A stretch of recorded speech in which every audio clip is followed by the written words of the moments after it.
2019-20 में 56 आदमी को हम लोग यहाँ से भेजे थे फर्स्ट लॉट में एग्रीमेंट कराने के उपरांत। उसमें से 55 आदमी का पैसा वहाँ से ऑलरेडी डिसबर्समेंट हो चुका है। उसके बाद हम लोग 3-4 लॉट में उसके बाद भी भेजे हैं।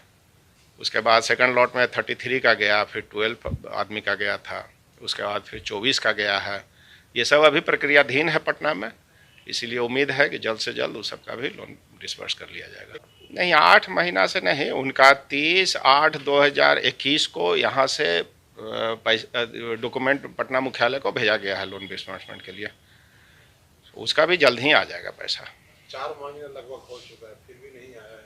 तो आप लोग चूंकि यहाँ का आप इंचार्ज हैं तो फॉलो अप तो करते ही होंगे, तो वजह कुछ बताई जाती है? मेन वजह अभी यह है कि चूंकि एमडी साहब को हम माने अल्पसंख्यक वित्त निगम के प्रबंध निदेशक साहब को अभी इलेक्शन ड्यूटी मिला हुआ है कटिहार जिला में पर्यवेक्षक के तौर पे, जिस वजह से उनको पटना और वहाँ भी दोनों जगह देखना पड़ रहा है, जिससे काम थोड़ा सा बाधित हो रही है।